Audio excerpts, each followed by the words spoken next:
फिर घर का सारा काम करने के बाद जो साड़ी लाए होते थे, साड़ी का फॉल लगाते थे। उसके बाद ब्लाउज में हेम बटन करते थे और उसको सब रखने के बाद हमको सोते सोते 1, 1:30 कभी 12 ऐसे बजता था। और मॉर्निंग में उठना भी है 4:30 बजे, क्योंकि मेरा रूटीन तो पूरा ये है कि पापा को भेजना है, बच्चे को भेजना है, घर में सबको नाश्ता कराना है, सारा पार्लर भी जाना है।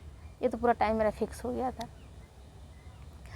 लेकिन हम ना कभी कभी ना बैठ के रोते भी थे, क्योंकि रोना तो आता था, आज भी आता है।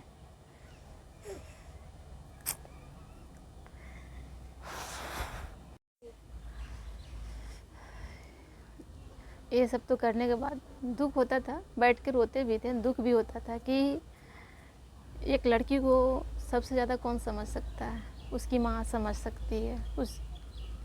और वो एक लड़की अपना मम्मी से ही अपना दर्द बांट सकती है, और किसी से नहीं बांट सकती जितना ना मम्मी से बांट सकती है। लेकिन मेरा बदनसीबी बोलिए या मेरा जो भी बोलिए कि मेरी मम्मी ही हमको समझने वाली नहीं थी, क्योंकि मम्मी नहीं चाहती थी कि हम यहाँ रहें। मम्मी का नाम था कि ठीक है कुछ दिन रही, फिर जाकर अपना ससुराल में रहे। लेकिन पापा जैसे भी थे थोड़ा सपोर्ट तो किए कि नहीं, कहाँ जाएगी अकेले, कहाँ रहेगी। फिर उसके बाद मझला भाई भी बोला कि दीदी कहाँ जाएगी, कहाँ रहेगी अकेले।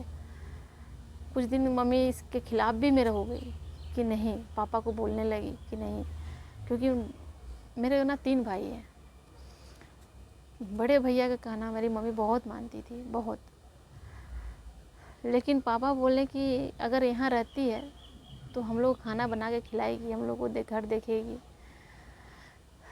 तो मेरी मम्मी बोली ठीक है, लेकिन मेरी मम्मी दुख दर्द मेरा नहीं समझती थी, नहीं मेरा बाल बच्चा का दुख दर्द समझती थी। क्योंकि माँ घर में रहती थी, लेकिन मेरा बच्चा लोग को 1 कप दूध गर्म करके नहीं देती थी, क्योंकि मेरे भैया बोलते थे कि वो यहाँ रहती है तो वही करेगी सारा कुछ।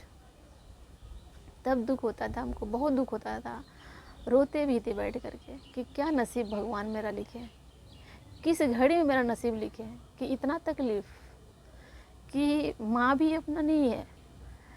और कभी कभी बच्चा लोग देखते थे क्या बच्चा का नसीब क्या है कि माँ का भी प्यार नहीं मिल रहा, पापा को तो प्यार नहीं है मिला, माँ का भी प्यार नहीं मिल रहा, क्योंकि सारा दिन तो घर से बाहर रहते थे।